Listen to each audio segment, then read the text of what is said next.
Kita beralih ke informasi lain. Pemirsa, diduga kelaparan, kera bekantan masuk permukiman warga di Palangkaraya, Kalimantan Tengah.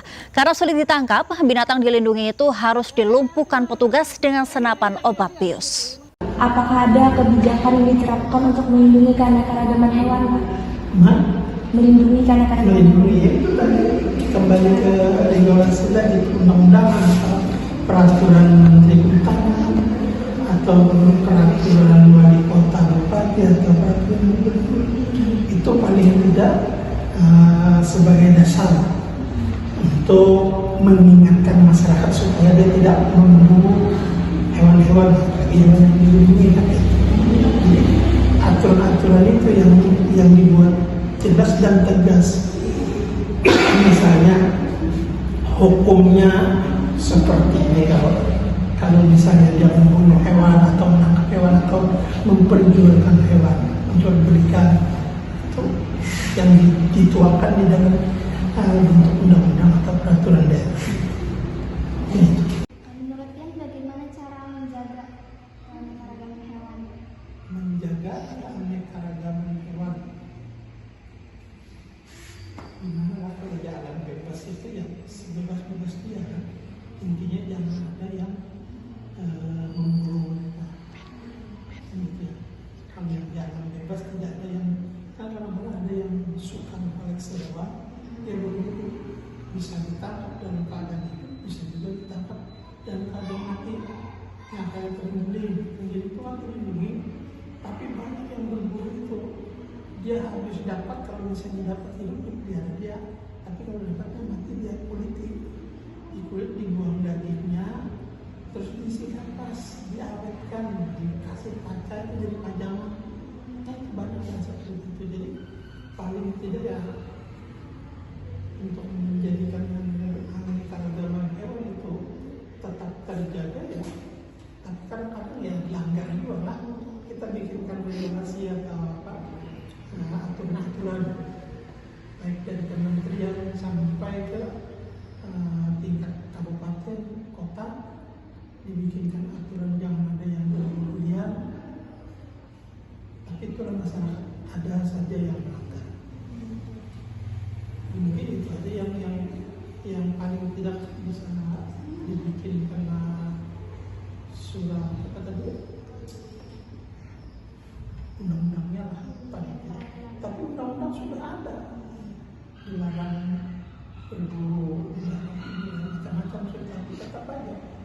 Apalagi orang-orang yang suka mendagangkan, itu kan banyak yang mendagangkan tergiling itu yang paling banyak sampai ke luar negeri karena harganya sungguh menjanjikan, sangat mahal. Nah terus kayak usaha itu kan ada yang berburu dibikinnya lendeng, termasuk kita juga ikut makan. Tapi aku hari ini karena bisa lagi, karena sudah tahu bahwa itu dilindungi, karena boleh aku makannya, aku jaga di sini. Pertanyaan selanjutnya, polusi udara dan air mempengaruhi kehidupan hewan di kawasan perkotaan, Pak? Polusi udara? Ini udara. Apa hewannya di dalam kota? Burung. Nah, sekarang yang jadi banyak kalau misalnya polusi udara dan kebakaran hutan itu pasti mempengaruhi ke hewan-hewan yang ada di sana. Kenapa? Dia kan terganggu rusak habitat akibat kebakaran, akhirnya kabur ke dalam perkotaan, ke dalam kampung-kampung, kemana saja dia bisa menyelamatkan diri kan gitu. Tapi kalau di kota apa? Hewannya paling ada burung jauh terbang di atas sana.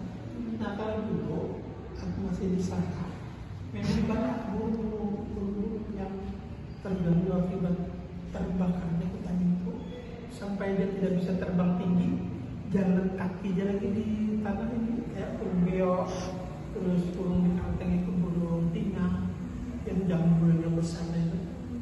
Nah itu yang warnanya oranye itu karena bisa terbang tinggi, dia kalau kabur dia nyasar ditangkapi sama orang-orang di kampung itu.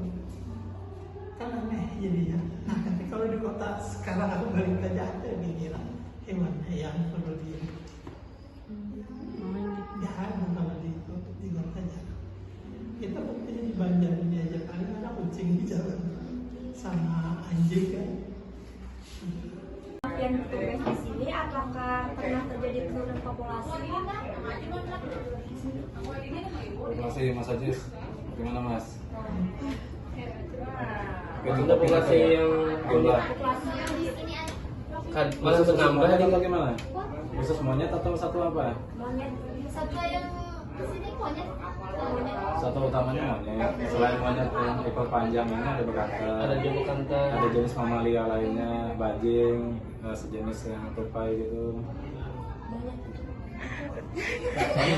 Kalau berbicara populasi masing-masing spesies kan beda. Yang banyak pernah terjadi. Ya, gimana Mas Ajis? kalau ini selama aku di sini apa namanya itu malah bertambah populasinya itu. Jadi lawan apa namanya tingkat apa namanya itu matinya itu malah jarang, malah stumat lahir lagi anaknya gitu, ada selalu bertambah umurnya. Tapi kita tahu nih jumlah persisnya itu kan tahu berapa gitu. Menurut Bapak, apa aja kegiatan manusia yang berdampak pada penurunan kadar hewan spesies? Kegiatan manusia apa yang berdampak terhadap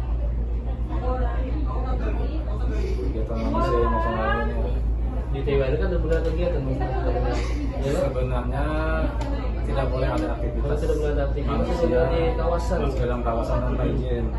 Tapi mungkin faktanya kita mungkin kan lepas pada pengawasan kita atau apa. Tapi untuk yang aktivitas pergaulan satwa itu kayaknya nggak ada sih. Artinya untuk manusia nggak ada dampaknya. Tidak ada dampak yang signifikan banget.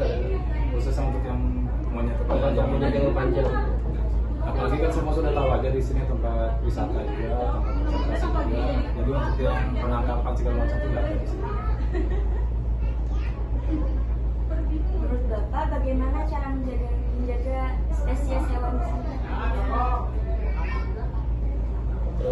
Kalau untuk monyet ekor panjangnya tidak ada apa itu ya, program khusus kan untuk menjaganya kan dia saat ini kan monyet ekor panjang itu tidak dilindungi, tapi karena ini hidupnya di dalam lingkungan konservasi di kawasan, jadi ya sebebas iya aja lah hidupnya.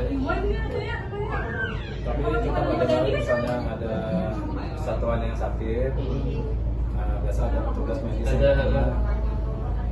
Misalnya ada yang sakit yang atau kecelakaan, luka segala macam, ada petugas kesehatan yang akan mengobati.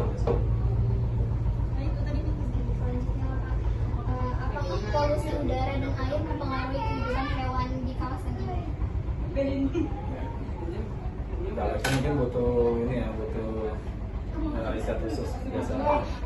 Soalnya dampak polutan, udara segala macam. Kalau kita yang di sini bertugas ke kilas pandang aja mungkin melihat dampaknya itu mungkin masih ini ya. Kecil aja ada. Tapi kalau memang dilakukan yang riset khusus, misalnya melibatkan apa namanya dinas lingkungan itu, BMKG segala macam, kaitan dengan kualitas udara tadi, mungkin bisa saja itu didapatkan datanya, Mbak. Cuman butuh penelitian khusus biasanya. Jadi mungkin yang kami sampaikan ini yang secara umumnya saja, tapi biasanya malah satwa itu kalau sudah di habitatnya di hutan, di alam bebas itu biasa survive-nya, adaptasi, bertahan hidupnya itu tinggi biasanya.